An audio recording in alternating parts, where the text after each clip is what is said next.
I'm so sick and tired of trolls. And by trolls, I don't just mean people leaving nasty comments. I also mean people on the internet who have also their social media channels bashing and talking shite about each other. Stop it. You have to grow together. You have to help each other. And also, you have a responsibility if you have a social media platform. You also have to educate the viewers. By this, I don't mean that you know better than others. Viewers educate you too. But by educating the viewers, I mean you got to educate the people to not enjoy seeing other people having harm done to them. Because there's this tendency I've noticed.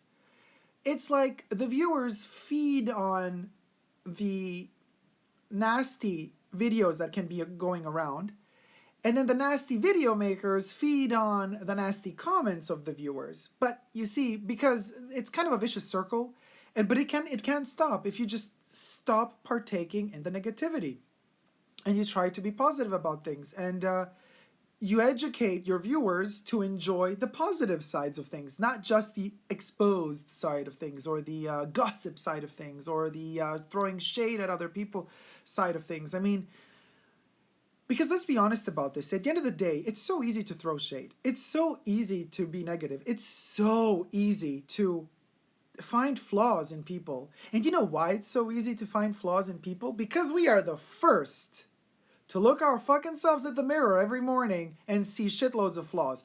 And because we are frustrated about that, we tend to mirror those self-reflective types of frustrations, things that we see bad about ourselves. We mirror that onto others, and we project it onto others. And then we try to get rid of that negativity that we have by barfing it out on others.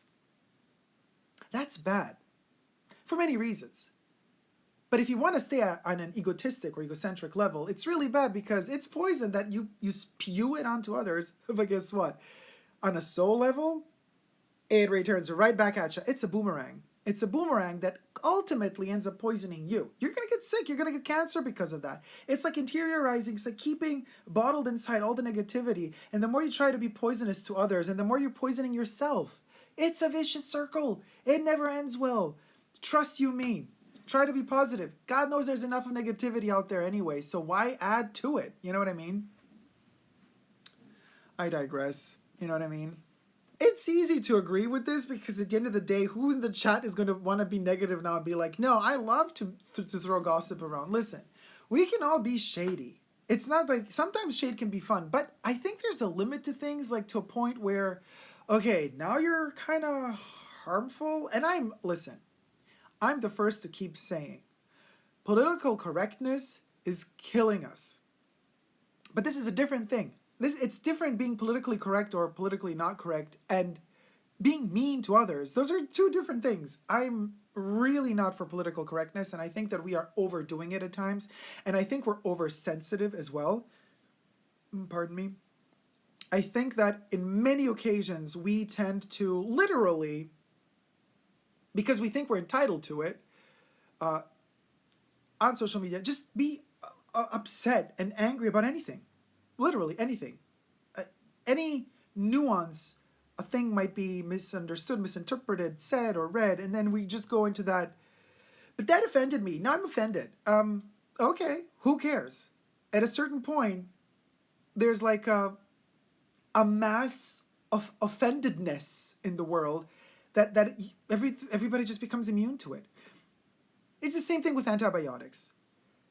Ginger, the plant, when you're a little bit sick, you should, buy a fresh ginger, cut it up, squish it, put it in a tea, boil the water, and it works as an antibiotic. It helps you heal. But there's those people that drink ginger tea all year round, even when they're not sick. And I tell them, don't do that. Your body will become immune to the antibiotic because you're overusing it and abusing it. Your body just won't react to it anymore. Ginger will not help you anymore. Same applies to the negative things in life. If we all are constantly oversensitive about everything, at a certain point, people can abuse that. And just like, if everybody gets used to the fact that everybody's sensitive and everybody's constantly angry about anything and everything, then nobody is. You know what I mean? It's a different scenario when in a crowd of 100, one person is offended by something, and then they explain for the reasons why, and the others listen and try to understand. But it's a different story altogether if of those 100 people, all 100 of them are angry and upset about each other or about whatever reasons. And then you're like, well, if everybody is, nobody is. Gotta be careful. Anywho, I digress. Any questions?